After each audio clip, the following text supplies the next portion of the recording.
नमस्कार, आप देख रहे हैं आज तक। आपके साथ मैं हूं शुभांकर मिश्रा। पश्चिम बंगाल के शिक्षा घोटाले में लगातार बड़े खुलासे हो रहे हैं। आज तक को पार्थ चटर्जी और अर्पिता मुखर्जी की ज्वाइंट प्रॉपर्टी के दस्तावेज मिले हैं। दोनों ने शांति निकेतन में साझेदारी में फार्म हाउस खरीदा था। फार्म हाउस 2012 में 30 लाख रुपए में खरीदा गया। ये आपको बता दें कि कट्ठा जो है 10 कट्ठा जमीन पर बना हुआ है और दस्तावेज से अगर आप देखेंगे तो ये साबित होता है कि दोनों का रिश्ता बहुत पुराना है।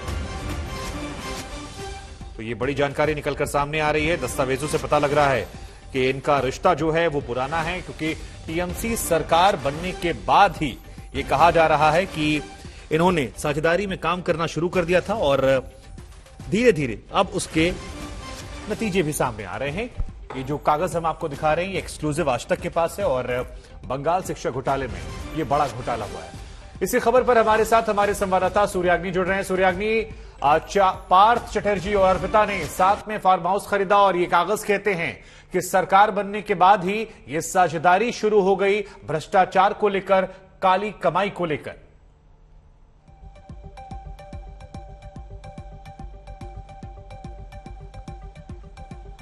तो सूर्याग्नि के पास जाएं उससे पहले वो कागज हम आपको दिखा रहे हैं। देखिए, Arpita plus Parth equals to APA, आप कह सकते हैं इसे। पार्थ अर्पिता के फार्म हाउस दस्तावेज निकलकर सामने आए हैं और ये ज्वाइंट साझेदारी जो है ये 10 साल पहले की प्रॉपर्टी है और उस वक्त के आसपास की है जिस दौरान टीएमसी की सरकार बनी थी। अब इस खबर पर हमारे साथ हमारे सहयोगी सूर्याग्नि जुड़ रहे हैं। सूर्याग्नि, आपा अर्पिता प्लस पार्थ मिलाकर ये भ्रष्टाचार की फाइल जो है, ये दस्तावेज जो है काले कारनामों को लेकर कहा जा रहा है कि सरकार बनने के आसपास से ही ये साझेदारी शुरू हो गई थी और इस साझेदारी के जरिए काली कमाई का सिलसिला जो है वो 10 साल पुराना है।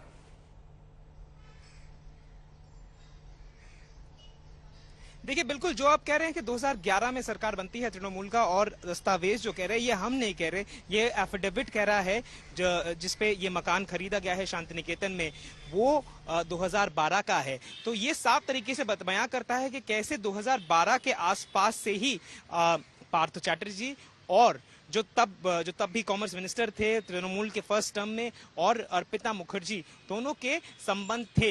ये एक चीज हम दिखाना चाहेंगे, हम कहेंगे हमारे कैमरा पर्सन को इस पे अगर पैन करने के लिए, ये कोई भी अगर आप प्रॉपर्टी खरीदो तो आपको दस्तावेज पे अपना सिग्नेचर करना होता है, आपको तस्वीर भी लगाना होता है। 2 तस्वीरें आप देख सकते हैं नीचे, एक पार्थ चैटर्जी और दूसरा अर्पिता मुखर्जी। और यहाँ पर ये जो दस्तावेज हमें मिले हैं 2012 में ये प्रॉपर्टी खरीदी गई है शांति निकेतन में। और जैसे आपने कहा, अपा जिसको इस घर का नाम है, इस फार्म हाउस का नाम है, अभी क्या अपा का full form Arpita plus Partho है, ये एक डिबेटेबल टॉपिक है। इस पे शायद अभी तक कोई तथ्य सामने आया है नहीं, लेकिन बहुत सारे लोग यही मानते हैं। फिर से मैं एक बार कहूंगा मेरे कैमरा पर्सन को दिखाने के लिए कि ये पार्थ चैटर्जी और अर्पिता मुखर्जी, दोनों की तस्वीर, दोनों के फिंगरप्रिंट और दोनों के सिग्नेचर जो हम आपके स्क्रीन पे दिखा रहे हैं। देखिए, ये तस्वीरें जो आप दिखा रहे हैं ये इस वक्त हम आज तक के दर्शकों को भी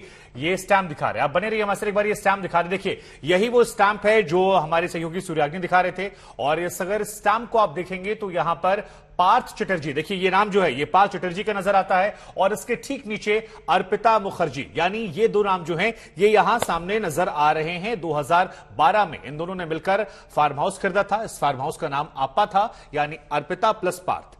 अब सूर्याग्नि, मैं आपके पास वापस आ रहा हूं। ये स्टैंप हमने आपको दिखा दिया। अब जरा ये सवाल का जवाब एक बार फिर से आप दर्शकों को समझाइए। अगर सरकार साल 2011 में बनती है, क्योंकि यह भी कहा जा रहा है कि आज से 10-11 साल पहले अर्पिता मुखर्जी के पास पैसे नहीं हुआ करते थे, उनके पास सिर्फ 6-6.5 हजार रुपए थे। इधर 50 करोड़ रुपए उनके पास से निकलते हैं। आपा की यह संपत्ति निकलती है। 2011 में सरकार, 2012 में साथ में गठबंधन करके यह भ्रष्टाचार का सिलसिला शुरू होता है और अब 50 करोड़ की संपत्ति और न जाने क्या कुछ और है जो अभी छिपा होगा उस काली डायरी में जो निकलता जाएगा। क्या यह माना जाए कि यह सवाल बहुत गंभीर है? यह सिर्फ पार्थ अर्पिता नहीं बल्कि इसके आगे भी अब बात जाएगी और यह सवाल पूछा जाएगा कि हवाई चप्पल सूती साड़ी पहनने वाली ममता बनर्जी कैसे बेखबर थी अब तक, क्यों पार्थ चटर्जी बने हुए थे और कितना बड़ा भ्रष्टाचार का यह मामला है। देखिए, ममता बनर्जी का जो दावा पहले दिन से रहा है कि अगर अगर कार्रवाई में सामने उभर कर आता है कि पार्थ चैटर्जी इसमें शामिल है तो वो एक सेकंड भी उनको बैक नहीं करेगी। ये डे 1 से ममता बनर्जी का स्टैंड था, लेकिन हमने देखा कि बीच में कैसे इस मामले के एक हफ्ते के भीतर ही 2 दिन पहले ही पार्थ चैटर्जी को हटाया गया, उनके मंत्री पद से हटाया गया और उनको अपने दल के जो महासचिव पद था उनका वहीं से भी हटाया गया। एक बहुत इंटरेस्टिंग फैक्टर है शुभंकर, एक चीज आप समझिए, हर एक पार्टी में एक डिसिप्लिनरी कमेटी होता है जो पार्टी में अगर कोई कुछ गलत काम करे, कोई करप्ट एक्टिविटी कुछ किसी को पता चले, disciplinary action, disciplinary code of conduct जो होता है हर पॉलिटिकल पार्टी में होता है। तृणमूल में भी था और तृणमूल के इस डिसिप्लिनरी कमेटी के जो अध्यक्ष थे, जो चेयरपर्सन थे, वो पार्थ चैटर्जी थे और उनको उस पद से भी हटाया गया 2 दिन पहले। तो आप समझ सकते हैं कि पार्टी अभी एकदम इस पूरे विषय पे आप जो बातें कह रहे हैं वो बिल्कुल ठीक है, लेकिन एक सवाल जनता के मन में बार बार आएगा कि जिस ईडी पर वो आरोप लगाती थी उसी ने उनके मंत्री खुलासा किया है। ममता बनर्जी जो पूरे देश पर नजर रखती थी वो कैसे इस खबर से बेखबर थी या जानबूझकर बेखबर बनी हुई थी, ये सवाल अपने आप में महत्वपूर्ण है क्योंकि भ्रष्टाचार की काली कमाई का मामला ये संगीन है। लेकिन पार्थ चैटर्जी की भ्रष्टाचार कथा में सबसे अहम किरदार निभाने वाली महिलाएं हैं, वो महिलाएं जो लूज घसोट के इस खेल में पार्थ चैटर्जी की सबसे बड़ी मददगार बनकर सामने आ रही हैं। सबसे पहले आपको करप्शन की उस लेडी ब्रिगेड से आपका परिचय करवाते हैं और ये बताते हैं कि आखिर पार्थ चैटर्जी ने करप्शन के इस गेम में महिला खिलाड़ियों की टीम क्यों बनाई थी।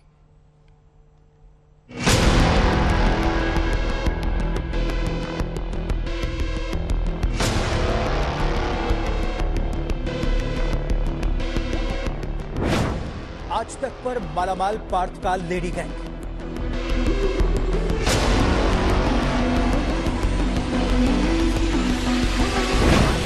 आज तक पर पूर्व मंत्री की पार्था एंड लेडीज ब्रिगेड।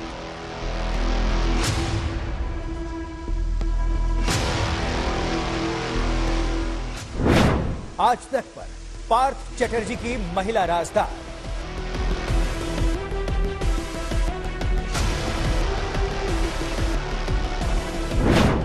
आज तक पर पार्थ चैटर्जी की स्त्री कथा।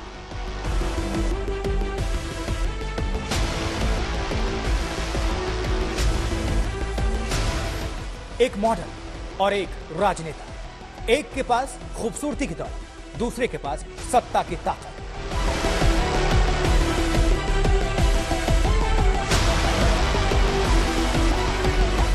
एक एलिट बांग्ला सोसाइटी में उठने बैठने वाली, यानी एक सोशलाइट।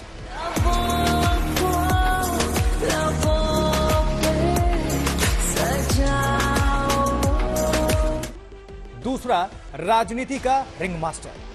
अद्भुत थी पार्थ चैटर्जी और अर्पिता मुखर्जी की जोड़ी, बिल्कुल 1 और 1 11 की तरह। दोनों के बीच जबरदस्त तालमेल था, गजब की समझदारी थी और इसी के बूते जनता के पैसे की लूट का कारोबार सालों से चल रहा था। लेकिन एक मोड़ आया, दोनों जांच एजेंसी के रडार पर आए, अकूत दौलत का भांडाफोड़ हुआ, घोटालेबाज घेरे में आ गए और अर्पिता मुखर्जी को फूट फूट कर रोना पड़ा। पहले कुछ दिन जब एनफोर्समेंट डायरेक्टरेट अर्पिता मुखर्जी से पूछताछ किया, उस दौरान सब कुछ ठीक ठाक था। उन्होंने कबूल भी किया था कि उनके घर से बरामद हुआ तमाम पैसा पार्थ चैटर्जी का ही है। लेकिन शुक्रवार ईएसआई अस्पताल में कैमरे के सामने अर्पिता मुखर्जी रो पड़ी, फूट फूट कर रोई और उसके साथ वो दिखाने की कोशिश की कि वो कितने दबाव में है। पुरानी कहावत है कि सब दिन होत ना एक समान, यानी कि वक्त हमेशा एक जैसा नहीं रहता। घोटालेबाजों के इस गैंग के भी बुरे दिन आए। जब तक तकदीर साथ दे रही थी, ये लुटेरी जोड़ी दोनों हाथों से लूट रहे थे, तिजोरियां भर रहे थे। अब जब समय ने करवट ले ली है तो इन्हें भी समय की सुध आई है। पार्थ चैटर्जी को ही आप देख लीजिए, कैसे समय चक्र के चक्कर में फंसकर छटपटा रहे हैं, समय का रोना रो रहे हैं।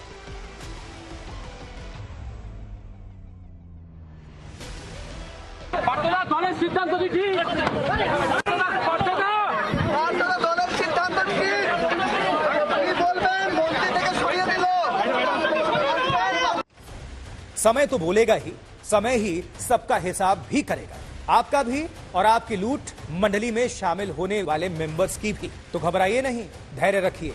अभी तो शिक्षा विभाग में घोटाले की फाइल के पन्ने एक एक कर खुलने शुरू हुए। अभी तो चंद पन्ने ही खुले हैं। और बहुत कुछ हाथ लग चुका है।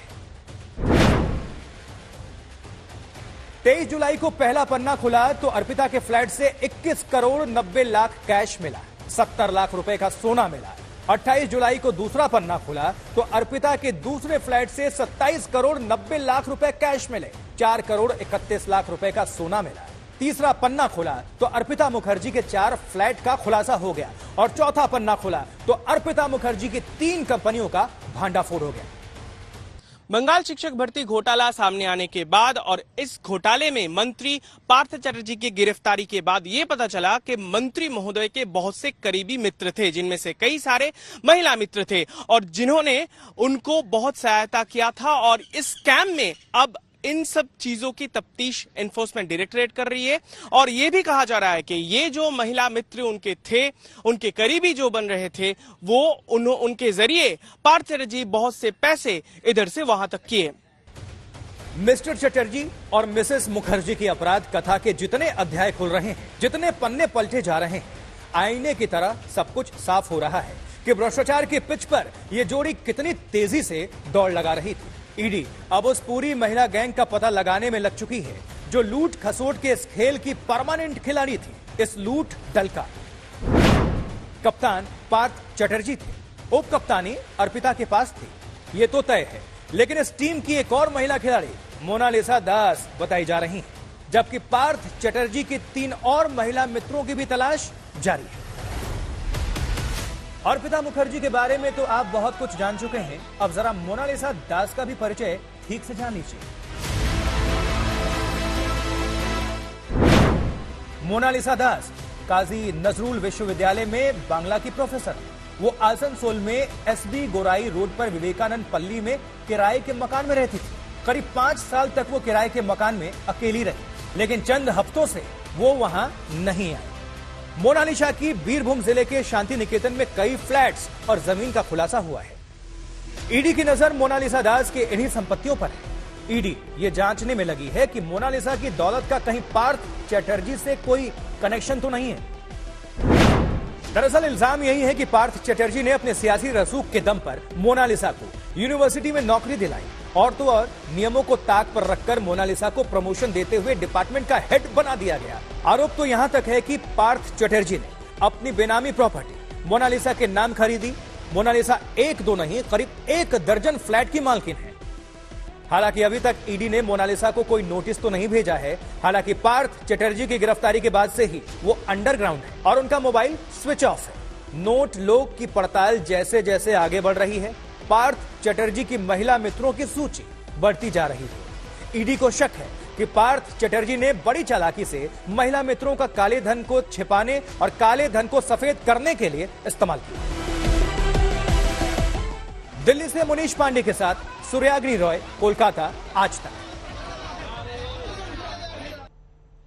पार्थ चटर्जी की महिला मित्र मंडली में सबसे ऊपर अर्पिता का नाम है। ये वही अर्पिता है जिसके ठिकाने से 50 करोड़ का ज्यादा कैश मिल चुका है। 10 साल पहले तक अर्पिता एक स्ट्रगलर मॉडल थी, लेकिन पार्थ की मित्र बनते ही रातों रात उनकी किस्मत चमक गई। ये खेल कैसे हुआ, आप भी अर्पिता की कहानियों का बही खाता देखकर बखूबी समझ जाएंगे।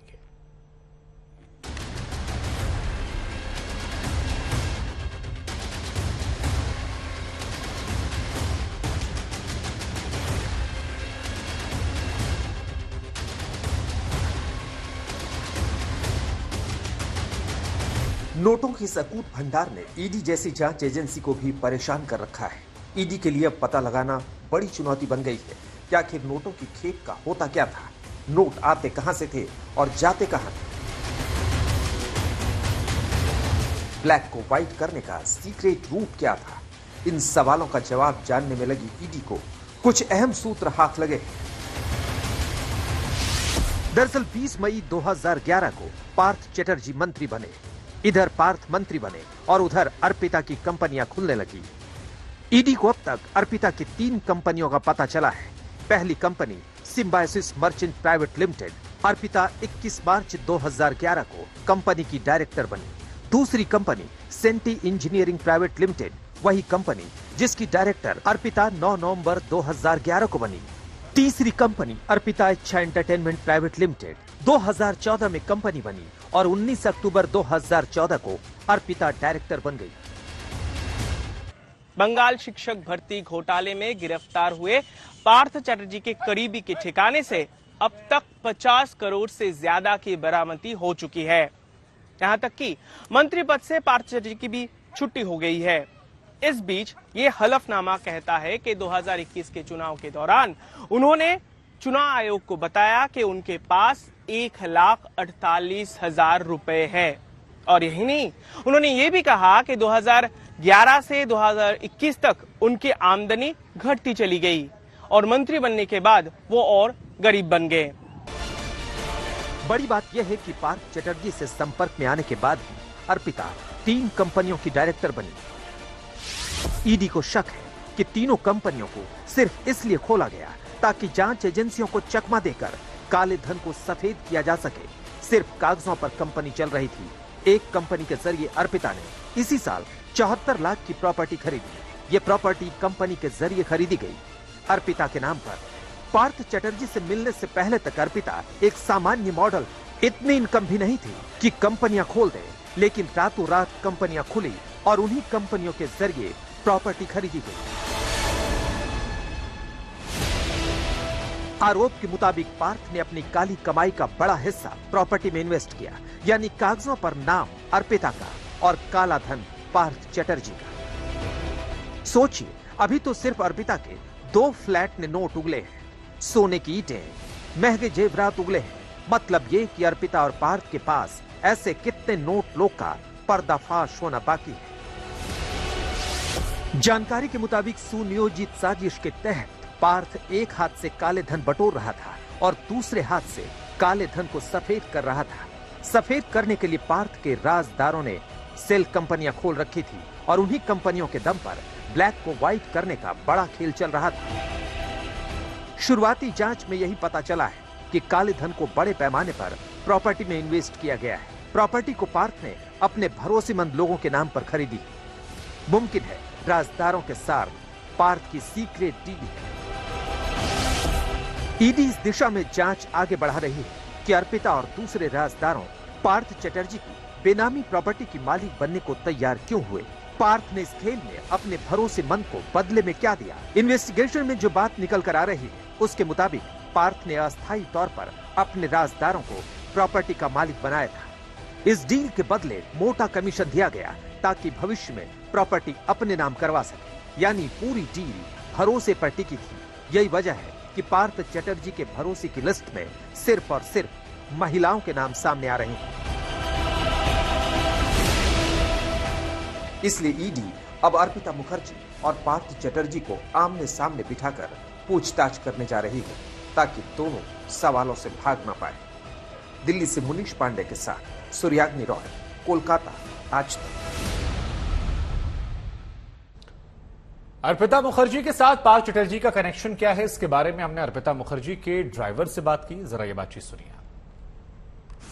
ঘুরতে ঘুরতে একবারই গেছিলাম আমি, মেনলি ওনার কাজে গেছিলাম অফিস পারপাসে ওনার, ঠিক আছে। ওনার ঘসবাজি অফিসটা আছে ওখানে যেতাম। আর এখানে 2টো পার্লার আছে, একটা হচ্ছে পাটুলিতে, একটা লেক ভিউ রোডে।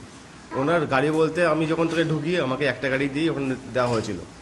এই গাড়িটাই আমি দেখতাম, যেটা হন্ডা সিটি, ওই গাড়িটাই আমি চালাতাম, ওই গাড়িটাই আমি এসে রাখতাম। আর বাকি গাড়ি নিয়ে আমাকে ছাড়তো না, কোথাও বেরোতো না। যখন ঢুকি আমি 7 মাস আগে, তখন আমি দেখেছিলাম গাড়িগুলো। তারপরে 3 মাস হয়ে গেল গাড়িগুলো নেই ওখানে। আমি আর জিজ্ঞাসা করিনি গাড়ি কোথায়। वही हम आपको बता दें कि इस पूरे घोटाले को लेकर लगातार बीजेपी हमलावर है। पश्चिम बंगाल सरकार के खिलाफ वो प्रोटेस्ट कर रही है। ये विरोध की तस्वीरें लगातार सामने आ रही हैं। तो ये बड़ी जानकारी इस वक्त हम आपको दे रहे हैं। बीजेपी लगातार हमलावर है और विरोध कर रही है।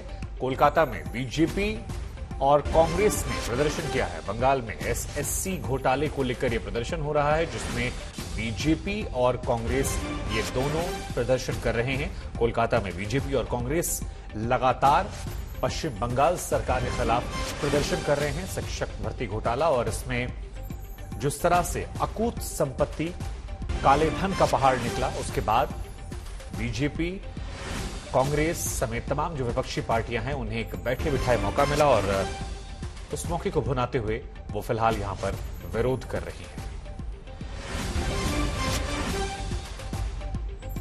तो दो तस्वीरें आपकी टीवी स्क्रीन पर, किस तरीके से मार्च निकाला गया है कांग्रेस की तरफ से वो हम आपको दिखा रहे हैं, और एक तरफ बीजेपी कार्यकर्ताओं की तरफ से विरोध प्रदर्शन किया गया है। ये दो तस्वीर आपकी टीवी स्क्रीन पर। पश्चिम बंगाल में कांग्रेस और बीजेपी दोनों ने मोर्चा खोल दिया है, हल्ला बोल दिया है। कैसे विरोध हो रहा है उसकी तस्वीरें इस वक्त हम आपको दिखा रहे हैं।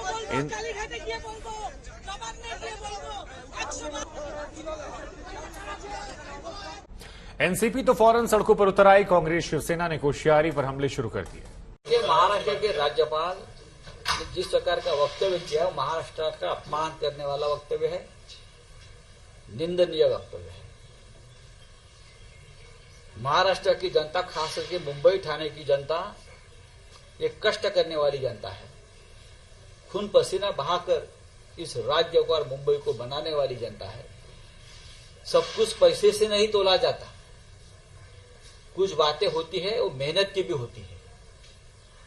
और ये मुंबई जो बनी है तो हमारे 105 लोगों ने जो बलिदान दिया है महाराष्ट्र के, और हजारों लोग जो शहीद हो गए, जेल में गए, 5 साल तक आंदोलन चलता रहा उस वक्त 1956 में। उसके बाद ये मुंबई बनी। राज्यपाल महोदय को इतिहास के बारे में शायद जानकारी नहीं है। भारतीय जनता पार्टी और राज्य के मुख्यमंत्री ने राज्यपाल की इस वक्तव्य का निंदा करनी चाहिए। गुजराती मारवाड़ी की वजह से महाराष्ट्र है, मुंबई है, इस तरह का जो वक्तव्य जो किया है, ये वक्तव्य राज्यपाल जैसे पद पे बैठे हुए महामहिम राज्यपाल के लिए शोभा नहीं देती है। तुरंत प्रधानमंत्री, राष्ट्रपति जी और देश के गृह मंत्री ने इसकी नोंद लेना चाहिए और तुरंत इनको पद से हटाना चाहिए, और उन्हें भगत सिंह कोश्यारी जी ने राज्य की जनता की माफी मांगना चाहिए। इधर दिल्ली में शराब नीति को लेकर सियासी युद्ध छिड़ा हुआ है। दिल्ली के एलजी और राजनीतिक दलों के विरोध के बाद दिल्ली सरकार ने नई आबकारी नीति पर रोक लगा दी, पुरानी नीति को फिर से लागू कर दिया। लेकिन सिसोदिया का कहना है कि नई नीति से सरकार को राजस्व का फायदा मिलता, लेकिन कारोबारियों को ईडी एक्शन की धमकी देकर डराया धमकाया गया। सरकारी दुकानों के जरिए दिल्ली में शराब बिकती थी और खूब भ्रष्टाचार होता था उसमें। ब्रांड पुशिंग से लेके और कई तरीके की खबरें आती थी। मैंने खुद रेड कर करके भ्रष्टाचार पकड़ा था वहां पे। हमने उस पॉलिसी को खत्म करके एक नई पॉलिसी बनाई। दिल्ली में पहले कुछ दुकानें प्राइवेट भी होती थी, लेकिन जो प्राइवेट दुकानें थी वो इन्होंने अपने ही यारों दोस्तों के नाम पे लाइसेंस दे रखे थे और उनसे लाइसेंस फीस भी कम लेते थे। तो ये सिस्टम खत्म करके ज्यादातर सरकारी दुकानों का, जिनमें खूब भ्रष्टाचार था, और इनके नेताओं, रिश्तेदारों, इन सबकी ड्राइवर और मेड के नाम पे चलती दुकानों को, इन सबको, सारे सिस्टम को बंद करके हमने नई पॉलिसी लगाई। भारतीय जनता पार्टी शुरू से कहती आ रही है कि ये नई वाली पॉलिसी जो है उसमें भ्रष्टाचार हुआ है। पैसे इकट्ठे करे, भ्रष्टाचार किया, उसको, उस पैसे को पंजाब और अन्य राज्यों के चुनावों में यूज किया। अब अरविंद केजरीवाल साहब ये क्लैरिफाई करें कि जो पॉलिसी आपने अब स्क्रैप करी है उसमें कितना पैसा खाया है। यही पुरानी पॉलिसी का विरोध करते हुए अरविंद केजरीवाल ने कहा था कि पुरानी पॉलिसी में भी व्यापक भ्रष्टाचार होता था। पीपल फ्रंट ऑफ इंडिया यानी पीएफआई साजिश का फ्रंट बन गया है। जहां जहां नफरत हिंसा का जहर बोया जा रहा, वहां वहां तक पीएफआई के तार जा रहे हैं। कर्नाटक से लेकर केरल तक, दिल्ली से बिहार तक पीएफआई के जाल फैले हैं। लेकिन हैरानी की बात है कि सिर्फ झारखंड में ही पीएफआई के खिलाफ पाबंदी है।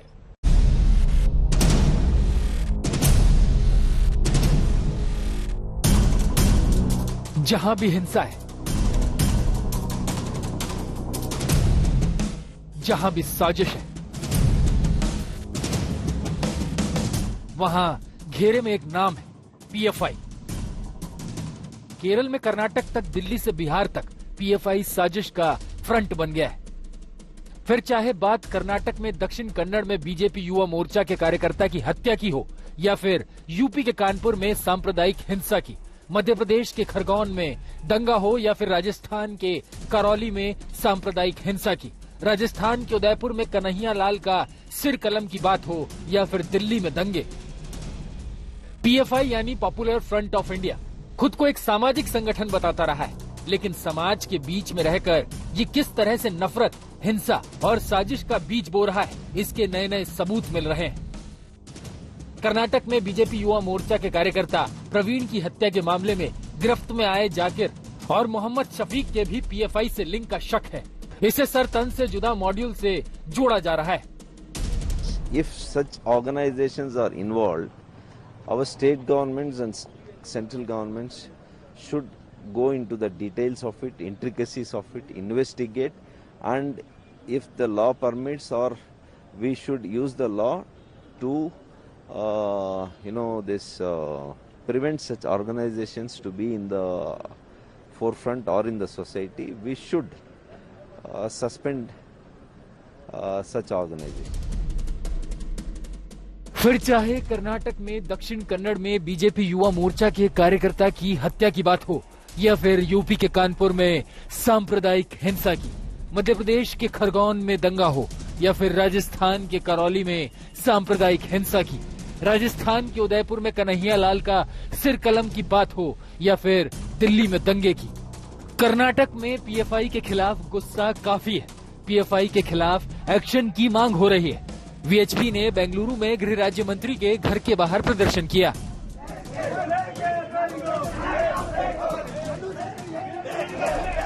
सर तन से जुदा मॉड्यूल राजस्थान के उदयपुर में भी देखा, जहां नुपुर शर्मा के समर्थन में पोस्ट पर दर्जी कन्हैया लाल की बेरहमी से हत्या कर दी गई। इस मामले में भी पीएफआई के हाथ होने का शक हुआ। जांच भी इसी एंगल से हो रही है। पटना टेरर मॉड्यूल में एनआईए ने 2 अलग अलग एफआईआर दर्ज की है। पहली एफआईआर में पीएफआई के मिशन 2047 का जिक्र है। पटना के फुलवारी शरीफ से इस बारे में काफी दस्तावेज जब्त किए गए थे। दूसरी एफआईआर में गजवाए हिंद मॉड्यूल की साजिशों का जिक्र है।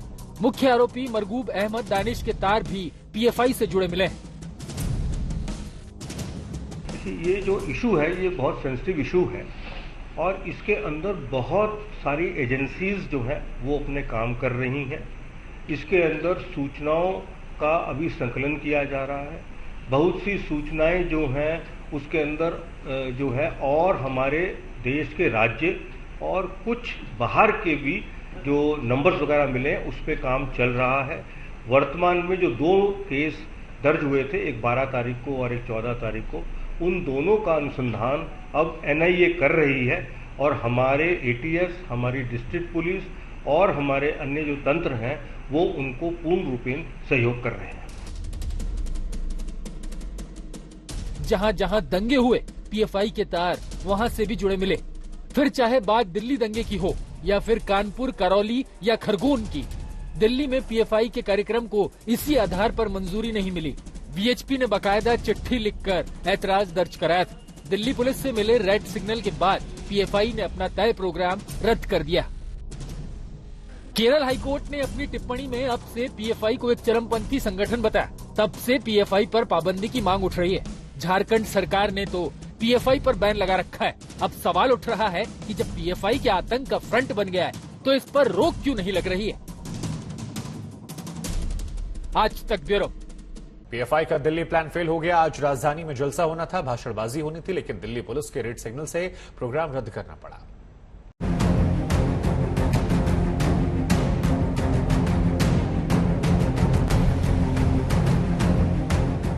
राजधानी दिल्ली में पीएफआई का प्लान धरा का धरा रह गया।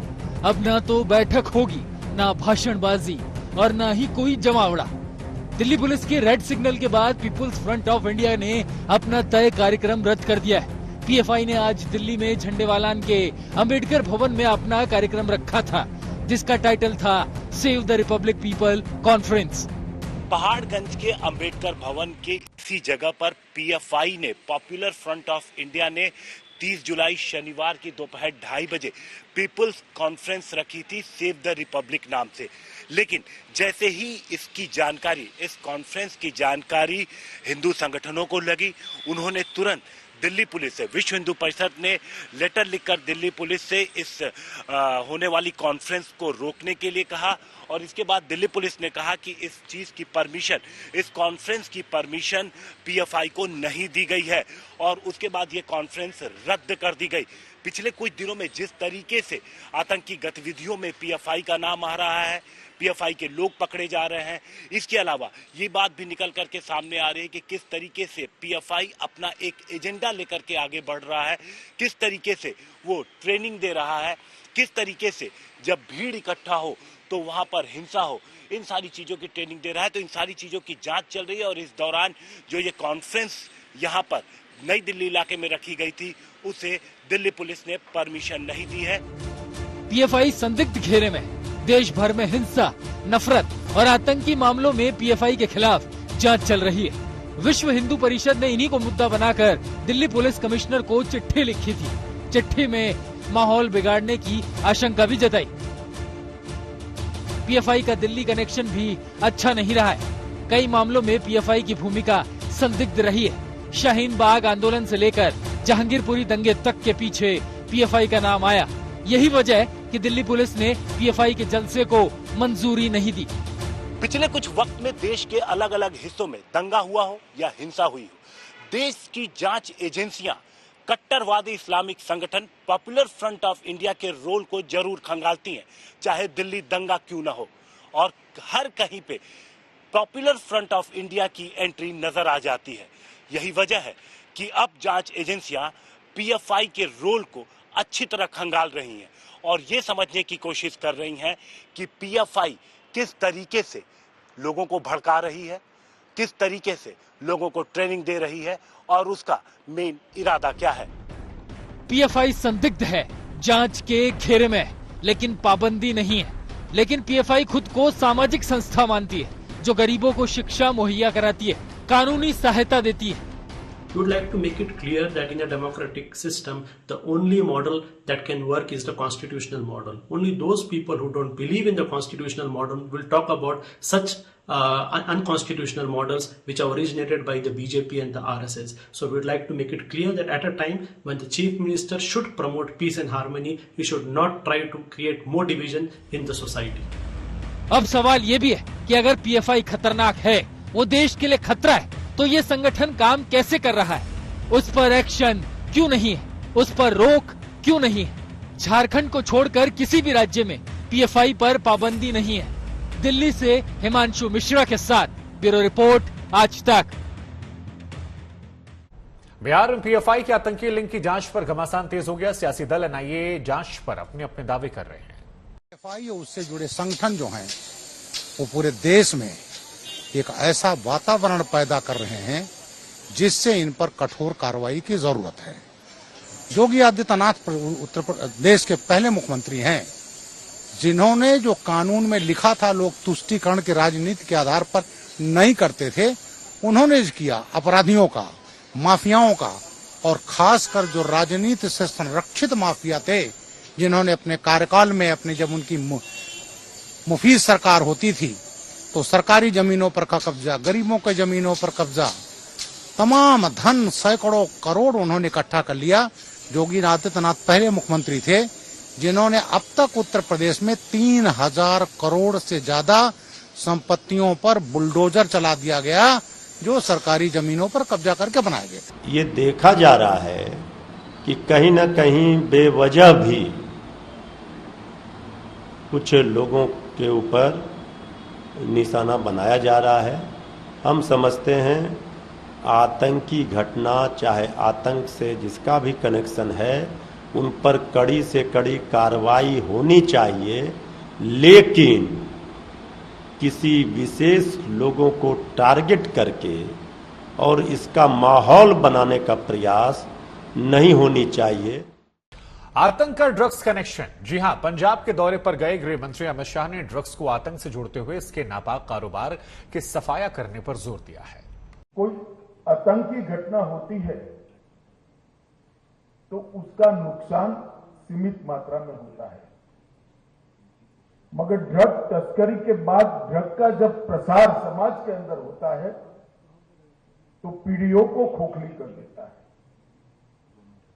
वो दीमक की तरह हमारे समाज और देश की जड़ों को खोखले करने का काम करता है। भारत सरकार ने ड्रग के खिलाफ जीरो टॉलरेंस की नीति को अपनाया और धीरे धीरे धीरे सही हम हर प्रकार के जो कोई भी छिद्र दिखाई पड़ते थे व्यवस्था में, इसको पूर कर ड्रग के खिलाफ की लड़ाई को अभेद और बहुत द्रुत गति से स्पीड से चलने वाली लड़ाई बनाना चाहते हैं। और मुझे आनंद है कि आजादी के अमृत महोत्सव के इस वर्ष के अंदर आज मैं विश्वास से देश की जनता को कह सकता हूं कि कभी भी आजादी के बाद जितनी स्पष्ट दिशा और गति से ड्रग के खिलाफ लड़ाई नहीं चली थी, आज इतनी स्पष्ट दिशा और गति के साथ हम ड्रग की लड़ाई को एक दिशा देने में सफल हुए।